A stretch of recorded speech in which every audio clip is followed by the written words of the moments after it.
Hi అండి, welcome to వినూత్న creations.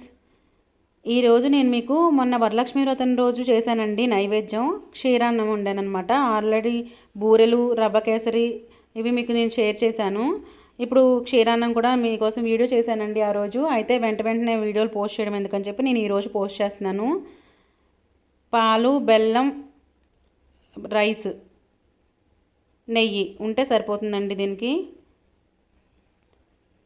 చాలా టేస్టీగా ఉంటుందండి పరమాన్నం. పాయసం కన్నా మనం వండుకునే విధంగా వండుకుంటే పరమాన్నమే బాగుంటుంది. ముందుగా స్టవ్ మీద పాలు తీసుకున్నానండి. పాలు మరుగుతున్నాయి చూడండి. కుక్కర్లో రైస్ పెట్టానండి. 2 గ్లాసు బియ్యానికి 5 గ్లాస్ వాటర్ పోసాను. అలాగే ఇంకో గిన్నె మీద బెల్లం కూడా పెట్టాను అనమాట. ఇది నేను ఒక గిన్నెలో కరిగించేసుకుంటాను.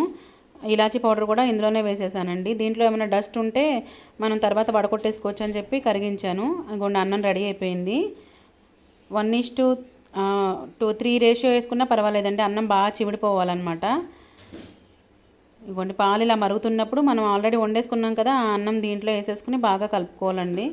బెల్లం ఇందులో వేసేస్తే పాలు ఒక్కోసారి ఇరిగిపోయే ఛాన్స్ ఉంటుంది. అందుకనే పక్కన విడిగా కరగబెట్టుకుని వేస్తే పాలు ఇరగవన్నమాట. టేస్టీగా బాగుంటుంది పరమాన్నం అలాంటప్పుడే.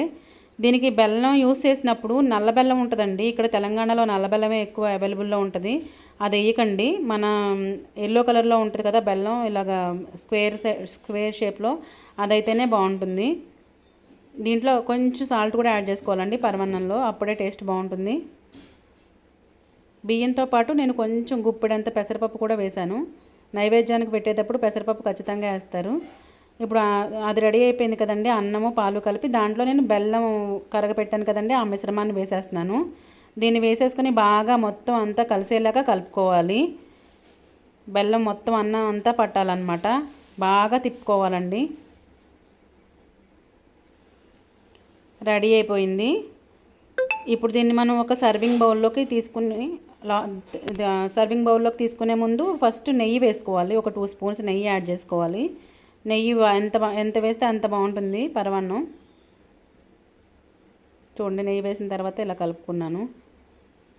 ఇప్పుడు ఒక సర్వింగ్ బౌల్లోకి తీసేసుకుంటాను దీన్ని. చూడండి ఎంత బాగుందో. టేస్ట్ కూడా చాలా బాగుందండి. మనకి పాలు సరిపోలేదని అనుకుంటే తర్వాత కొన్ని మధ్య యాడ్ చేసుకోవచ్చు.